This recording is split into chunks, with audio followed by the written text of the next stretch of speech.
दिनों से हमने वीडियो ही नहीं लगाई मिठू की। रिश्तेदारों और दोस्तों के इरहा लिए परेशानी बढ़ती जा रही थी क्योंकि 16 वॉलंटियर्स का एक ग्रुप तैयार किया गया जो 26 फरवरी को खोए हुए हाइकर्स का कैंप पहाड़ की स्लोप पर तलाश करने में कामयाब हो गए। ये कैंप देखकर अंदाजा लगाना मुश्किल नहीं था कि यहाँ कुछ भयानक रूप से क्या गड़बड़ बात है जरूर इरहा, टेंट क्या बर्फ की बात पतली है। लेयर से ढका हुआ था और उसके अंदर हाइकर्स का साजो सामान बिल्कुल ठीक हालत में था। लेकिन टेंट का कपड़ा अंदर से चाकू की मदद से फाड़ा गया था। ऐसा महसूस होता है कि शायद टेंट के अंदर कुछ गड़बड़ हुई है। एवलांच को भी इस हादसे की वजह ठहराया गया। हो सकता है कि रात के पहर उनको एवलांच महसूस और एक टेंट ऐसी थी जिस पर रेडियो एक्टिव मटेरियल बना था। पहले तो ये समझ कर इन्वेस्टिगेशन हो रही थी कि शायद इनको किसी ने मारा है, इनका मर्डर हुआ है। लेकिन 28 मई को ये क्रिमिनल केस बंद कर दिया गया क्योंकि देखने में ऐसा कोई सबूत नहीं था जिससे ये जाहिर हो कि इनका मर्डर हुआ है या फिर इन्होंने आपस में ही एक दूसरे को मारा है। तो आखिर इन 9 लोगों के साथ हुआ क्या था? टेंट का दरवाजा छोड़कर उसको फाड़ कर बाहर निकलने का क्या मतलब है?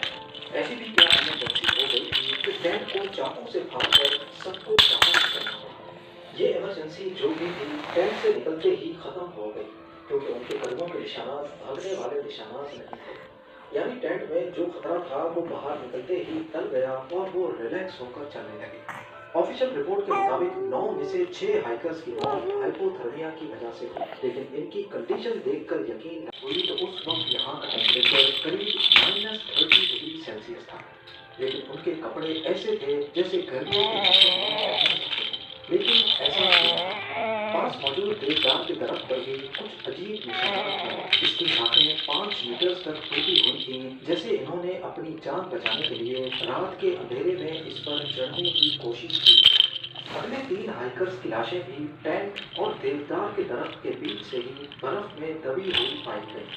ये लोग पिछले वाले 2 के मुकाबले में कुछ न कुछ गर्म कपड़ों में पाए गए, लेकिन इन्होंने भी जूते और ग्लव्स नहीं पहन रखे थे। इन 3 हाइकर्स की डायरेक्शन टेंट की तरफ थी कि जैसे ये ऊपर टेंट की तरफ जा रहे हो, लेकिन बीच में ही हिम्मत हार कर दम तोड़ गए।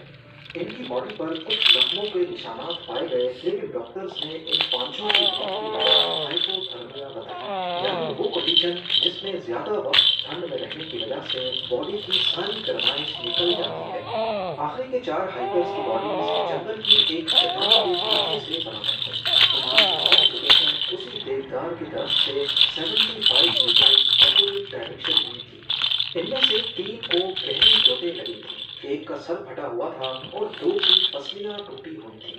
मेडिकल एग्जामिनर का ख्याल है कि ऐसी चोटें किसी इंसानी या जानवरों के हमले की वजह से नहीं।